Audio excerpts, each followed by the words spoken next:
send you an email that has all of these great resources. And so I'm going to go through these resources that I'm attaching. The first one is the MTSS flowchart. And so this will be great for you to have just in case you have questions about MTSS behavior. So it goes through the Tier 1 process and so on. So that's just a resource you can save. The next one is some guide steps that we use.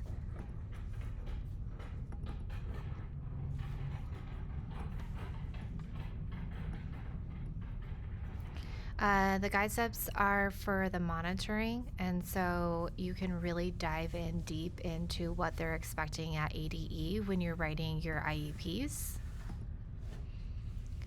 The next one is the classroom management PDF.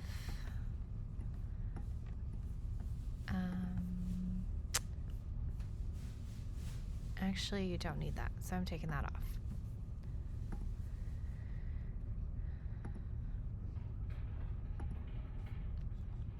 All right, this one is a good resource when you're doing the EDLs, and so it's very specific on what the student needs, and it gives you a description of each EDL.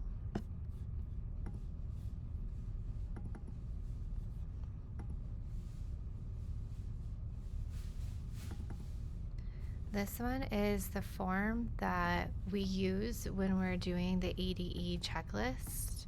So again, another resource for you if you're interested in going through your IEPs with more of a checklist that is done by ADE. This is the procedural safeguards. You guys all should have this, but just in case you don't, make sure you save it to your desktop or provide a link in your email.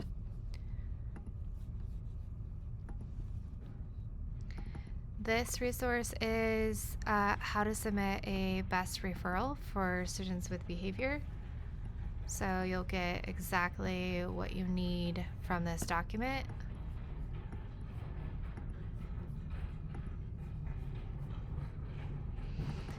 This resource is something that I created when I was teaching. So it really helps with progress reports. I put my students, each student that I have, their goals, and then as I do trials throughout the quarter, I try to do one trial per month if I can, and then I have it all documented, and I can go ahead and copy and paste it into the progress reports. I don't really have to do anything the last day except for putting them in to the IEP progress reports. And that's editable, so that's good. These icon cards you might have seen, and maybe not, but this is something that we created to help with nonverbal students or students that are having trouble with behavior, or students that need any type of visuals. So there's that for you guys. This is my feelings. I created this one again for nonverbal students, but you know, you never know. It's actually this one. Hold on. This one is my feelings. All right, so you have the students, and then these are all of the icons that if you print and then laminate, and then you can go ahead and put like magnetic tape behind it, or you can put sticky tape. And say this student is having a hard time discussing their feelings, they can put one of these on here. So say that maybe they're just really tired today, and so they're going to put that tired icon on the face. So this is a great way for them to be able to explain how they feel without having to use a lot of words, which for some kids can be really frustrating to have to use their words. So, this is their chance where they don't have to. Okay, so that was this one, my feelings. This one is something different. This is a way to communicate with your parents if need be. My feelings in the AM and my feelings in the PM for Monday through Friday. And then this is showing them how they're doing throughout their week, just through their feelings. Maybe they are really having a hard time in the mornings, and you can see that through this documentation. But after lunch, they're doing so much better. So maybe they just need breakfast in the morning because they do so well after lunch, after they ate. And so you can kind of see how that works, depending on your documentation throughout the week. And then the parents can also see how they're doing. Okay. This is just an easy stop go sign for students that are having a hard time with staying in the classroom. You can utilize that however you want. I have a teacher that has put it on the door, but there's other ways to utilize this if you need to. Just another good visual.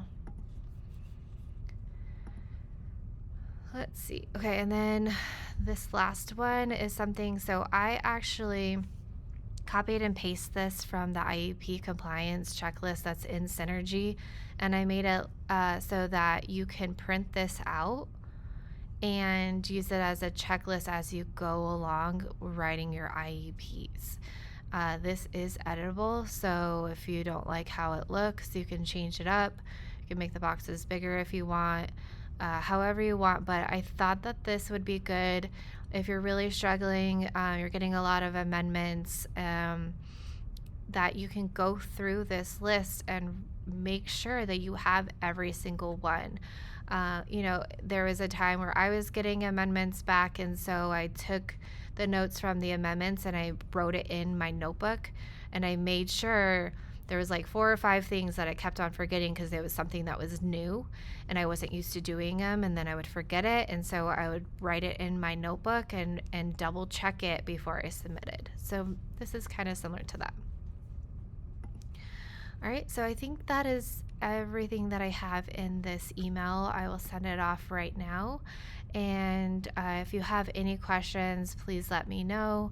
But this is a great way to refer back to, a lot of great visuals for you as you're lesson planning, as you're working with students, as you're writing IEPs.